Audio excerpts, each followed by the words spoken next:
puede sacar su Biblia, su cuaderno, su lapicera. No le voy a robar mucho tiempo, espero. Solamente vaya siguiéndome, prestando atención, para que podamos irnos bendecidos de este lugar. Amén. Qué lindo es estar en la casa de Dios. Qué lindo es recibir una palabra de Dios. Y de eso quiero hablarles esta tarde, esta noche, sobre la palabra de Dios. La Biblia es la palabra de Dios. ¿Cuánto lo creen? Dios nos habla. Cada fin de semana estamos recibiendo guía, estamos recibiendo dirección y estamos recibiendo luz, porque la palabra es luz a nuestro camino. Imagínense en ustedes que de un día para otro vengamos al culto y acá no hay palabra. Sería raro, ¿no? Venir a la iglesia y no recibir una palabra. Esto le pasó al pueblo de Israel. No tenían, en el Antiguo Testamento, ellos tenían profetas que le daban lo que Dios decía, la palabra de Dios. Pero llegó un momento en el que esa palabra se terminó. Y esa palabra quedó en silencio por casi 400 años de silencio, donde Dios no daba palabra a profetas, no le daba la palabra. Y estaba cocinando algo, Dios estaba preparando algo súper importante, pero el último de los profetas, Malaquías del Antiguo Testamento, él suelta una palabra y en el último capítulo, si me acompañan a Malaquías 4, él da una palabra y es una palabra que se repite y habla sobre el día de Jehová. Y muchos profetas del Antiguo Testamento hablaban sobre el día de Jehová, que viene el día de Jehová. Y Malaquías va a hacer una mención a esto. ¿Sí? Vamos a leer Malaquías. Quédese tranquilo que no voy a leer Malaquías 3:10, ¿sí? Por si alguien estaba preocupado, no voy a leerlo. Léalo en su casa si quiere después. Voy a leer Malaquías 4:5. ¿Sí? Malaquías 4:5, acá lo tienen en la pantalla. Dice así la palabra de Dios. He aquí, yo os envío el profeta Elías, antes que venga el día de Jehová grande y terrible. Él hará volver el corazón de los padres hacia los hijos y el corazón de los hijos hacia los padres. No sea que yo venga y hiera la tierra con maldición. Miren la advertencia, ¿no? Antes de que venga el día de Jehová, va a venir Elías para preparar los corazones. Porque si él viene sin que el pueblo esté preparado, ¿qué va a pasar con el pueblo? ¿Va a recibir qué? Maldición. Levante la mano a los que quieran recibir maldición. Nadie. Nadie quiere recibir maldición. ¿Sí? Entonces el pueblo, imagínense en el pueblo de Israel, esa es la última palabra que ellos habían recibido. Si no se vuelve el corazón de los padres a los hijos y de los hijos a los padres, recibirán maldición. Qué desesperación no conocer quién viene, quién va a venir para que se cumpla esta palabra. ¿Quién va a venir? Porque dice que antes del día de Jehová va a venir alguien, ¿sí? Y ese silencio, qué incómodos son los silencios a veces, ¿no? Cuando el pastor me invitaba a ir a Chilecito y yo estaba ahí en el auto, hasta que llegaba la pregunta, ¿qué onda con Eunice vos? Incómodo todo incómodo. Dios mío. Y la verdad que esos silencios feos, 400 años de silencio, muchos gobernantes tomaron la tierra ahí de Palestina, toda la zona de Israel, y entonces iba pasando y nadie aparecía. No aparecía ese profeta porque ¿cómo identificamos a Elías? Porque en la Biblia dice ahí va a venir Elías. ¿Cómo lo identificamos a Elías? Mire, identificar a Elías es muy fácil. Segunda de Reyes, lo vamos a leer porque yo siempre le doy un poquito de contexto para que usted darle un poquito de ahí de info. Lo voy a llevar por la Biblia ahí un poquitito para que usted vea cómo es fácil reconocer a Elías. Acá la Biblia en Segunda de Reyes 1 dice así. Segunda de Reyes 1, 2. Y Ocosías cayó por la ventana de una sala de la casa, un accidente doméstico que tenía en Samaria. Y estando enfermo, envió mensajeros y le dijo, id, consultad a Baal-Zebub, dios de Ecrón, si he de sanar de esta mi enfermedad. Entonces el ángel de Jehová habló a Elías Tisbita diciendo, levántate y sube a encontrarte con los mensajeros del rey de Samaria y diles, ¿no hay Dios en Israel que vais a consultar a Baal-Zebub, dios de Ecrón? Por lo tanto, así dicho Jehová, del lecho en que estás no te levantarás, sino que ciertamente morirás. Y Elías se fue. Cuando los mensajeros se volvieron al rey, él les dijo, ¿por qué os habéis vuelto? Ellos les respondieron, encontramos a un varón. ¿Ellos lo conocían a Elías? No, encontramos a un varón, le dice, que les dijo, id y volveos id y volveos al rey que os envió y decirle, así ha dicho Jehová, no hay Dios en Israel que tú envíes a consultar a Baal-Zebub, dios de Ecrón, por lo tanto, del lecho que estás no te levantarás, de cierto morirás. Entonces él le dijo, ¿cómo era aquel varón que encontraste y os dijo tales palabras? Y ellos le respondieron, un varón vestido de pelo y ceñía sus lomos con un cinturón de cuero. Entonces él dijo, es Elías Tisbita. Era fácil reconocerlo, Elías. Estaba vestido de pelo de camello, dice la Biblia, pelo de camello, y se ataba con un cinturón de cuero. Era fácil porque él vivía en el desierto. ¿A quién le hace acordar a esa persona? Espero que esté asistiendo a los grupos Rompetecho y espero que ya estén viendo Juan, porque si están viendo La Semilla estamos complicados. ¿Están viendo Juan? Bien, muy bien, vamos bien. Si no, me avisa y le tiramos la oreja ahí. Están en La Semilla todavía, yo no puedo creer. Uno me dijo, estoy en el año de la expansión, me dijo. Eso fue en 2017, amigo. 18. No, está. Entonces esto nos hace acordar a Juan. La última palabra del Antiguo Testamento era, viene Elías. Y cuando ellos imaginaron a Elías, se imaginaron a alguien vestido con piel, el de camello, raro, ¿no? Raro, que venía del desierto. Y esa persona era Juan el Bautista. Juan el Bautista desde su nacimiento, es más, desde antes, desde el vientre de su madre, él ya tenía un propósito, tenía un llamado, tenía una misión. Si ustedes me acompañan en Lucas 1:13, hay un ángel, ¿sí? El ángel Gabriel, que se le aparece a su padre y le cuenta todo. Le cuenta todo y le dice lo que va a pasar con su hijo. Le habla y le dice, esto va a pasar con tu hijo. En Lucas 1:13 dice así. Pero el ángel le dijo a Zacarías, Zacarías, no temas, porque tu oración ha sido oída. Qué hermoso que las oraciones sean oídas. En CFC las oraciones son oídas. Entonces, cuando sean los momentos de oración, usted ore con fe, creyendo.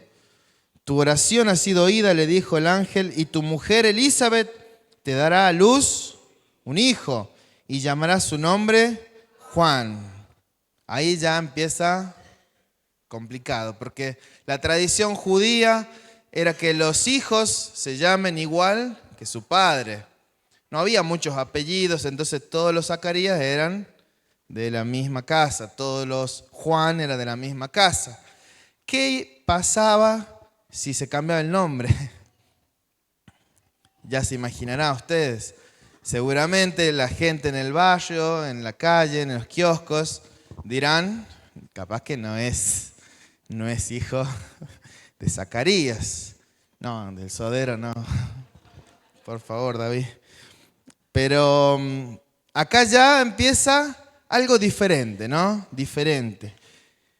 Y dice el 14, y tendrás gozo y alegría, y muchos se regocijarán de su nacimiento, porque será grande delante de Dios, no beberá vino ni sidra, y será lleno del Espíritu Santo, aún desde el vientre de su madre, y hará que muchos de los hijos de Israel se conviertan al Señor Dios de ellos. ¿Los hijos de dónde dijo? De Israel. Preste atención a eso. E irán delante de él con el espíritu y el poder ¿de quién? De Elías. Para hacer volver, la misma palabra, para hacer volver los corazones de los padres a los hijos y de los rebeldes a la prudencia de los justos, para preparar al Señor un pueblo bien dispuesto, bien dispuesto. Una palabra tremenda, tremenda. Juan tenía un propósito, pero miren lo que pasa. Zacarías era sacerdote, Zacarías estaba en el altar ofreciendo sacrificio y miren lo que responde. Sería el pastor de ese momento. Había llegado su turno de brindar ahí el sacrificio, pero miren lo que él dice. Dijo Zacarías al ángel, ¿en qué conoceré esto? Porque yo soy viejo y mi mujer es de edad avanzada. Respondiendo el ángel le dijo, yo soy Gabriel que estoy delante de Dios y he sido enviado a hablarte y darte estas buenas nuevas. Ahora quedarás mudo y no podrás hablar hasta el día que esto se haga, por cuanto no creíste mis palabras, las cuales se cumplirán a su... Más silencio, ¿no? Ya veníamos de silencio, más silencio. Y sigue y dice, y el pueblo estaba esperando a Zacarías y se extrañaba de que él se demorase. Y ahí empiezan a entender que alguien, un ángel, había hablado con él. Y nosotros el día miércoles estuvimos hablando de la relación, ¿no? de Juan y Jesús, de que eran primos, de que eran familia. Cuando Jesús estaba en el vientre de María, llega a la casa de Juan y Juan es lleno del Espíritu Santo. Vimos todo eso, vimos cómo Dios tenía un plan, Dios tiene un plan, para tu vida también Dios tiene un plan. Y Zacarías, en el silencio, él empezó a cambiar de actitud y a entender. Algo que no había pasado con los judíos, algo que no había pasado porque ellos, en vez de esos 400 años comprender la palabra, entender la palabra, lo que hicieron fue desgastarse. Pasar de una religión que era todo santidad, pureza, a algo que era monotonía, que era un poco de desgaste, ¿no? De repetición, algo frío, algo vacío. 400 años de rituales que no tenían respuesta en ese momento. Y me llama la atención que Juan, cuando él tiene ese llamado, tiene eso, lo primero que hace es alejarse de todo eso, de ese círculo de los judíos, de los fariseos que en ese momento estaban ahí, tratando de que la ley se cumpla, pero ellos no la podían cumplir, le dijo Jesús. Y él se separa de todo eso, él se va al desierto, se empieza a vestir raro, comer raro, se va lejos de la gente, él se va a un lugar solo, ¿sí? Los desiertos en la Biblia son lugares de prueba, son lugares donde uno está solo y que muchas personas a lo largo de la historia de la Biblia fueron al desierto. Fueron por problemas o fueron buscando una identidad. Cuando Adán y Eva son expulsados del jardín de Edén, salen por el desierto. El pueblo de Israel estuvo en el desierto. Jesús estuvo en el desierto.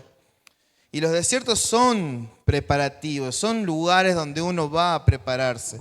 Pero también no hay que olvidarnos que esos desiertos también son solitarios. Esos desiertos pueden llegar a ser dolorosos, ¿no? Estar solo ahí.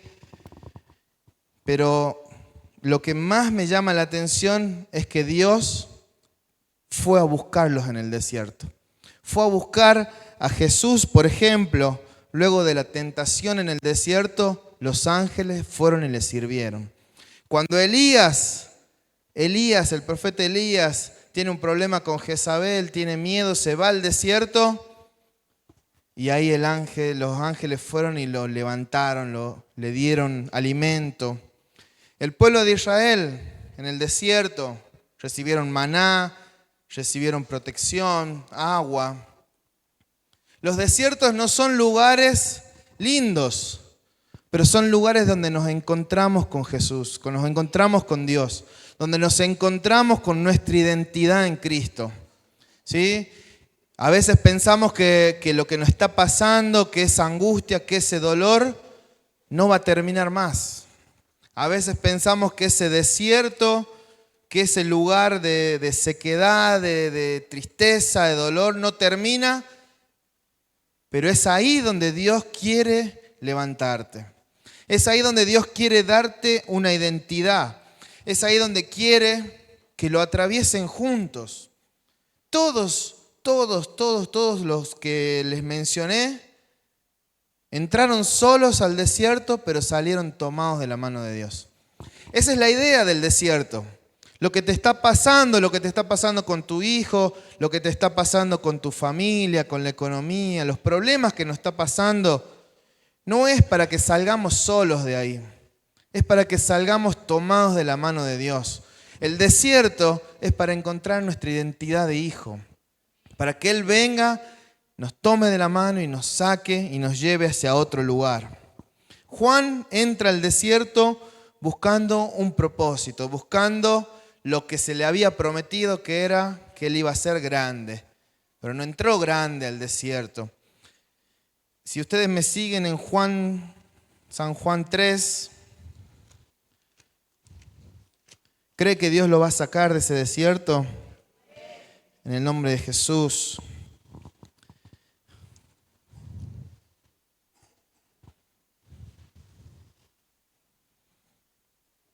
San Juan 3.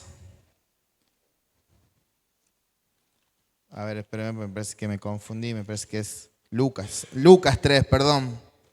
Uy, no, me confundí, perdón. No me sirven, no me tiren nada. Lucas 3, versículo 2. Dice la palabra: y siendo sumos sacerdotes Anás y Caifás, vino palabra de Dios a Juan, hijo de Zacarías, ¿en dónde?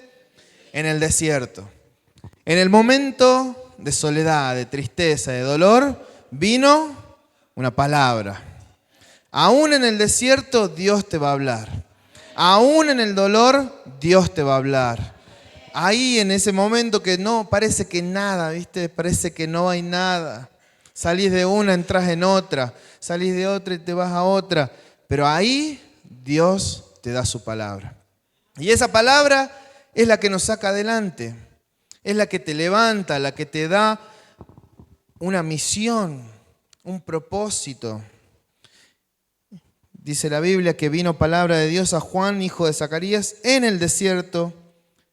Y después de eso, en el versículo 3 dice: y él fue por toda la región continua del Jordán predicando el bautismo del arrepentimiento para perdón de pecados. No hagas nada sin una palabra. Cuando te vas a empezar a mover, movete con una palabra. Juan no empezó su ministerio solo, no empezó diciendo, no, yo las tengo toda clara. Él fue a buscar una palabra. Y es interesante cuál es la palabra que Dios le da. en el versículo 4 dice, como está escrito en el libro de las palabras del profeta Isaías, que dice, voz que clama en el desierto, preparad el camino al Señor, enderezad sus sendas. Todo valle se llenará y se bajará todo monte y collado, los caminos torcidos serán enderezados y los caminos ásperos allanados. Y verá toda carne la salvación de Dios. Esa es la palabra. Qué interesante que Dios no le pidió que sea un martillo para ir y golpear todo y derrumbar. No le pidió que sea una espada para ir. No le pidió que sea nada, le pidió ser una voz. Una voz. No le dio ni siquiera un nombre así, ¿viste? ¡Wow! No, una voz. Una voz que habla. Una voz que dice.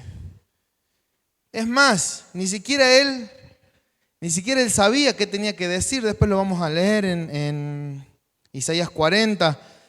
Pero Juan el Bautista es una de las personas más subestimadas de todo el Nuevo Testamento. Él es muy subestimado. La gente no, los fariseos, la gente de la religión ahí, de los judíos, no lo supieron entender. Es más, miren lo que dice Jesús sobre Juan en Mateo 17. Él está ahí en un momento tremendo. Jesús está transfigurado, se le aparece Moisés, se le aparece Elías. O sea, está en su punto máximo ahí, los discípulos lo ven. Pedro quiere armar ahí unas chocitas y dice, nos quedemos acá porque estamos en el mejor momento. Y él le dice, no. En el versículo 10, Mateo 17:10 dice, entonces sus discípulos le preguntaron diciendo, ¿por qué pues dicen los escribas que es necesario que Elías venga primero? Respondiendo Jesús le dijo, a la verdad Elías viene primero y restaurará todas las cosas. Mas os digo que Elías ya vino y no le conocieron, sino que hicieron con él todo lo que quisieron. Y así también el Hijo del Hombre padecerá de ellos. Entonces sus discípulos comprendieron que les hablaba de Juan. Jesús le dice, vino Elías y no lo conocieron. No lo entendieron a Elías, a Juan. No lo entendieron. Y a mí me va a pasar lo mismo que le pasó a él.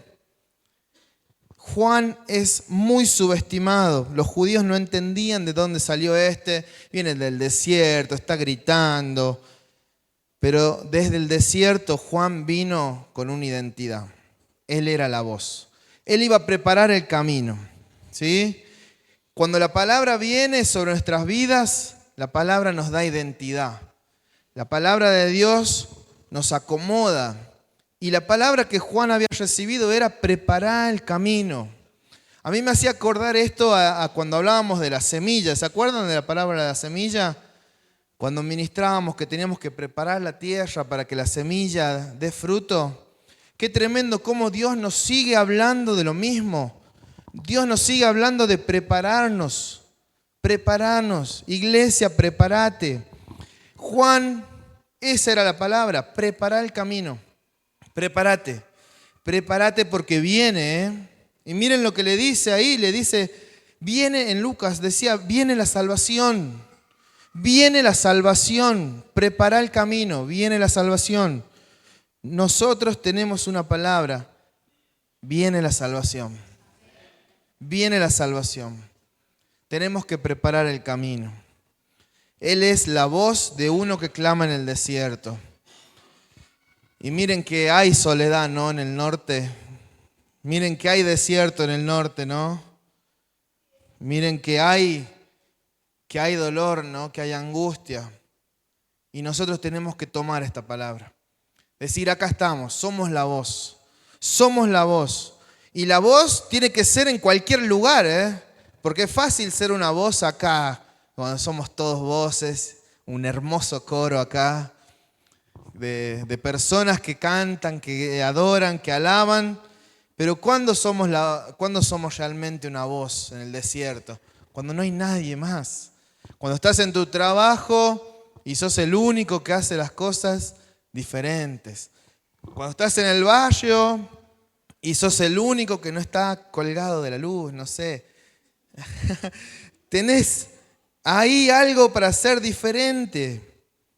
Nosotros vamos a ver la gloria de Dios.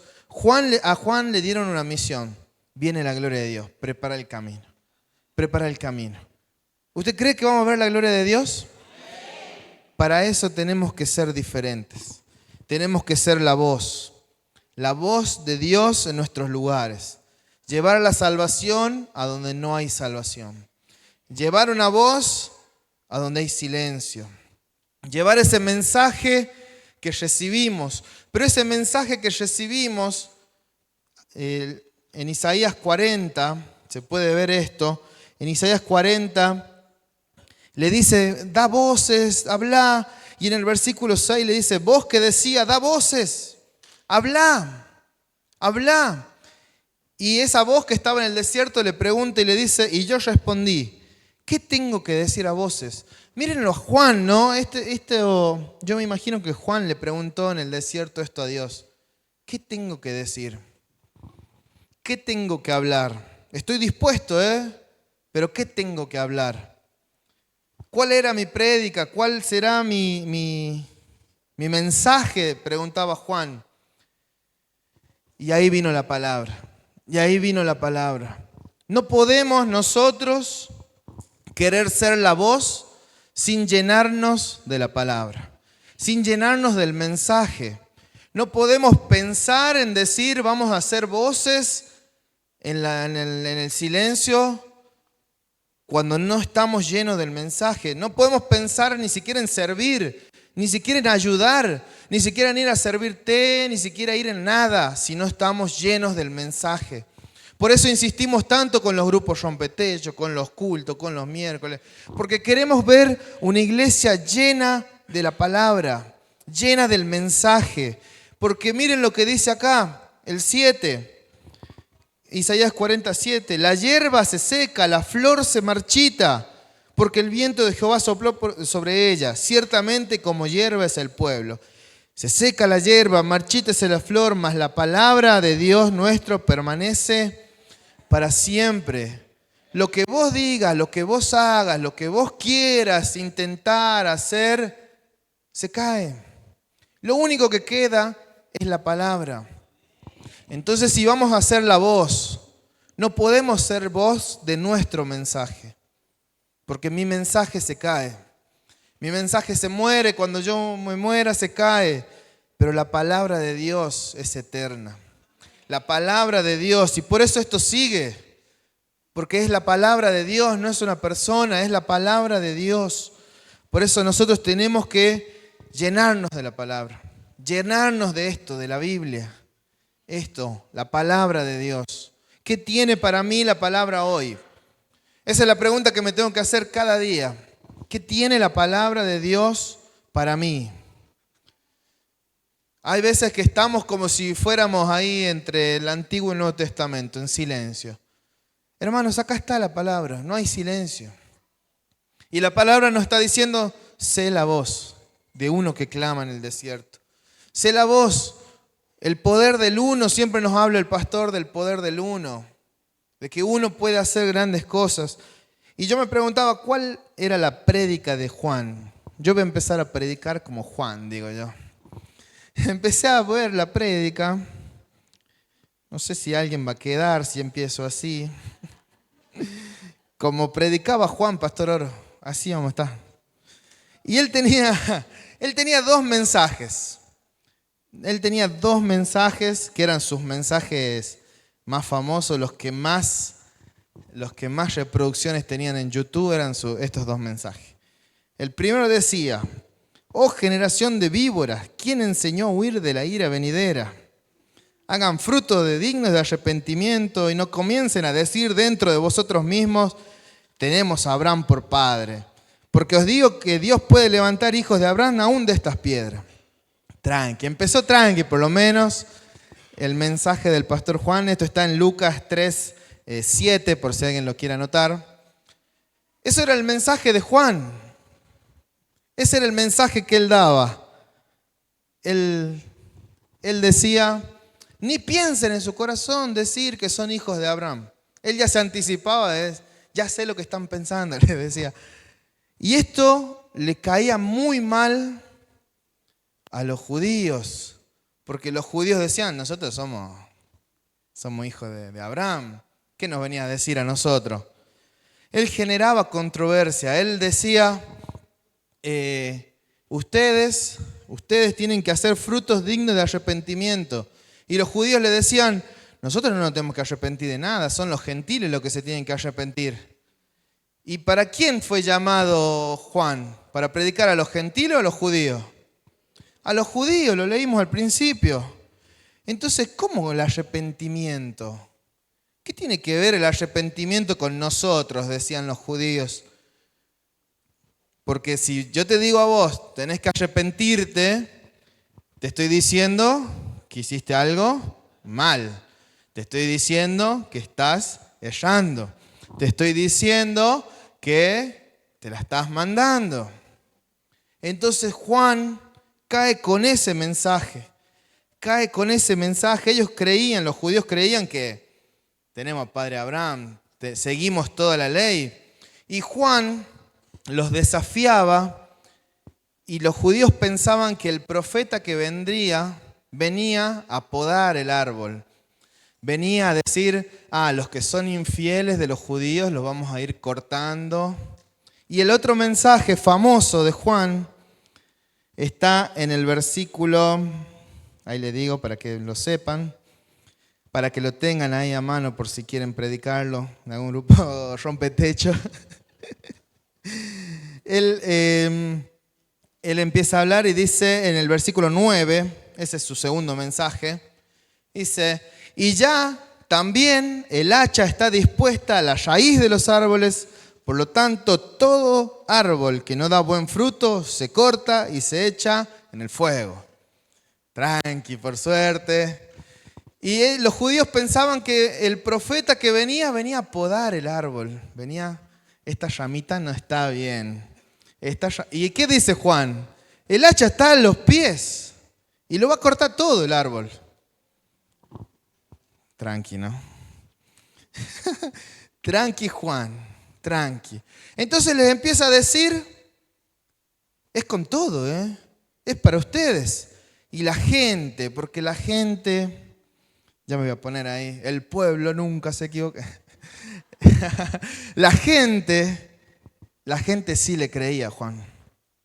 La gente sí lo tomaba como profeta a Juan. Cuando los judíos y los fariseos y los escribas decían, está equivocado, la gente le decía a Juan, ¿qué hacemos? A ver, decinos. Creemos que sos profeta, decinos qué hacemos. Y muchas personas se empezaron a bautizar. Y él instala un nuevo ritual, porque los judíos no se bautizaban. Los que se bautizaban eran los gentiles que querían hacerse judíos. Porque los judíos le decían, ustedes son sucios. Los judíos le decían, ustedes tienen que arrepentirse porque son unos pecadores. Pero ahora Juan viene y dice, nosotros nos tenemos que arrepentir. Porque viene la salvación, porque viene el Rey. Ayer en el grupo Rompetecho me decían los chicos que este era un ritual antes. Cuando el Rey llegaba a un lugar, mandaba ahí gente que le limpien el camino. Viene el Rey. Viene el Rey. Y Juan hizo una autocrítica ahí, pero hizo la autocrítica adentro. En el dentro dijo, no estamos listos para recibir al Señor. No estamos listos para lo que se viene. No estamos listos para semejante poder, unción y semejantes milagros que vamos a vivir. No estamos listos. Es momento de arrepentirse, dijo Juan. El mensaje de Juan era, purifíquense. Purifíquense porque viene Jesús. Porque viene uno del cual no soy digno de desatarle la correa del calzado. Viene uno que trae el Espíritu Santo.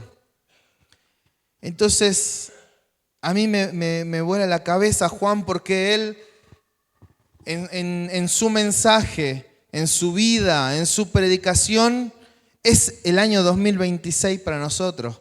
¿Por qué? Porque Él tiene consagración, tiene comprensión, tiene purificación y tiene misión. Juan resume todo lo que nosotros queremos para este año. Él dice, yo me consagro porque comprendo que necesito purificarme para cumplir mi misión. Él es el 2026 en una persona y yo me pregunto, ¿será que Dios no está hablando a través de Juan? ¿Será que Dios está intentando decirnos algo? ¿Será que Dios está diciendo, para que venga la salvación tenemos que arrepentirnos? Capaz que Dios está queriendo eso de nosotros, porque estamos preparando campañas, estamos preparando cosas. ¿Y el camino cómo está? ¿El camino cómo va? ¿Ya lo alto está abajo? ¿Ya lo que estaba, el valle está lleno? ¿Todo monte se baja? ¿O cómo está el camino? ¿Todavía hay piedras en el camino que te hacen dudar? ¿Todavía hay situaciones ásperas que necesitan ser allanadas, problemas, dificultades? Todavía está cruzada la senda y a veces vamos para un lado y a veces vamos para el otro. ¿Todavía estamos así? Miren que la hierba se seca, la flor se marchita, pero la palabra permanece para siempre. Dios quiere usarnos. Dios quiere usarnos. Dios quiere que nosotros preparemos el camino. Y así como la semilla que teníamos que preparar el corazón, hoy tenemos que preparar caminos. Caminos que van directo de Dios a las personas. Caminos que van directo a lo que Dios quiere hacer. Y Dios quiere purificarnos. Dios quiere llenarnos. El fin de la palabra de Juan el Bautista era que toda carne verá la salvación de Dios. Yo quiero eso. Yo quiero eso para mi vida, yo quiero eso para mi familia. Y Juan es el ejemplo de una persona consagrada, de una persona que comprende la misión, de una persona que él llama a la gente a purificarse y a decir, viene, viene, viene. Y hoy, hermanos, yo les digo, viene, viene, viene el Espíritu Santo, viene el Espíritu Santo. Y el mensaje que el tercero, el bonus track de Juan, está en el versículo 17, en Lucas 3:17. Dice, y su aventador está en su mano y limpiará su era. ¿Saben de qué está hablando? Del trigo y de la cizaña. Cuando cosechaban, la cizaña, como no tiene fruto, es más livianita. Entonces la tiraban para arriba y se volaba la cizaña y el trigo caía. Lo que está diciendo es, yo voy a llamar a mis consagrados. Yo voy a dejar a los que a los que quieran purificarse. Yo voy a dejar a las personas que quieran buscar una palabra. Es muy duro el mensaje de Juan, pero era lo que la gente necesitaba para ese momento. Porque el tiempo no esperaba. ¿Saben cuánta diferencia de edad tiene Juan de Jesús? 6 meses. No había más tiempo. Era ya. Por eso el ángel le dice a Zacarías, te vas a quedar mudo y vas a verme trabajar. Porque no hay tiempo para palabras que no sumen. No hay tiempo para mensajes personales. No hay tiempo que perder. Viene la salvación. Viene la salvación. Y Juan, desde que recibe la palabra, no paró. No paró de hablar. No paró de predicar hasta que vino Jesús. Y hay ahí un mensaje que después lo podemos leer después, otro día, que sus discípulos, los discípulos de Juan, lo empiezan a seguir a Jesús y lo dejan a Juan, y después los que se quedaron con Juan le dicen, ese Jesús está bautizando. Y Juan tira una de las mejores frases para mí de toda la Biblia, que él dice, es necesario que yo mengüe para que Él crezca. Y eso es lo que nosotros tenemos que decir. Lucas tiene que bajar para que Jesús crezca. En tu vida vas a tener que menguar para que Él crezca. Jesús no puede venir, llenarlo todo si el camino no está preparado. Si la tierra no está lista, no viene, no puede venir. No puede hacer lo que tiene que hacer. Dios esperó 400 años que se levante alguien diferente. 400 años para que alguien no quiera ser famoso por su mensaje, sino por el mensaje de Dios. Esperó 400 años a un diferente. ¿Será que encontrará un diferente acá? ¿Será que encontrará un consagrado? A una persona que hoy en día el consagrado, el diferente, quizás es el que trabaja, el que tiene una familia. Porque eso no es común. No es común. Hoy en día la gente busca adormecerse. Y viste, te vas a dormir y vos decís, me voy a dormir un rato, me voy a hacer una siesta. Te vas con el celu, estás 2 horas, 3 horas ahí. Y cuando salís de esa siesta, porque tenés que seguir trabajando, ¿y descansaste? No descansaste nada, solamente te adormeciste. Me impresionó ese caso de hace unos meses de los anestesistas ahí en Buenos Aires, que pasaban todo un fin de semana drogados, desaparecidos de la realidad. ¿Eso es lo que está bien, lo que está normal hoy en día? Dios está llamando a que seamos diferentes. A que seamos diferentes. Es un acto de rebeldía ser diferente. Es un acto de decir, si todos toman, si todos fuman, si todos están con 1 millón de personas, yo voy a ser diferente. Es un acto de rebeldía. Es un acto de rebeldía estudiar. Es un acto de rebeldía terminar la escuela, honrar a tus padres. Porque eso no lo hace nadie hoy en día.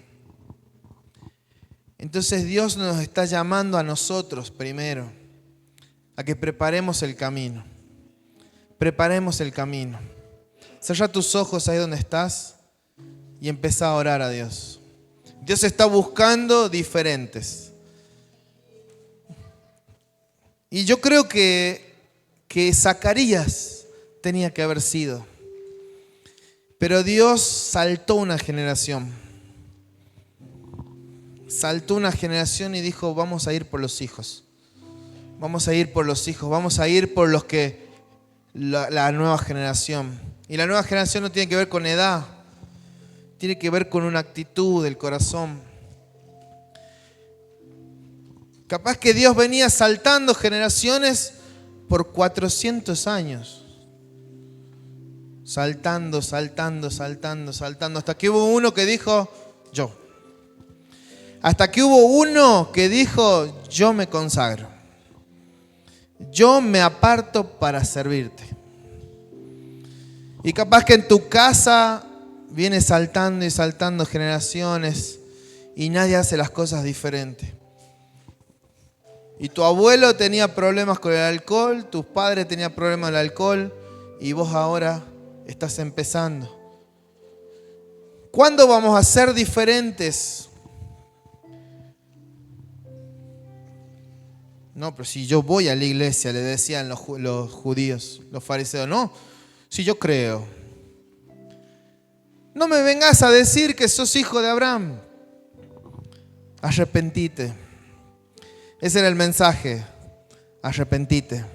No sé si vos estás en el grupo de los que dicen me arrepiento, Señor, o si estás en los grupos que dice no tengo nada de qué arrepentirme. Lo que sí sé es que la palabra es clara. Viene salvación. Viene salvación. Viene la gloria de Dios. y necesito voces. Dios hoy está buscando voces. ¿Será la tuya? ¿Será la tuya? ¿Será tu voz? ¿O te vas a quedar en el desierto, en la soledad, en el dolor? Recibir la palabra. Padre, en el nombre de Jesús, hoy recibimos tu palabra, Señor, y caminamos junto a ti, Padre, en el nombre de Jesús.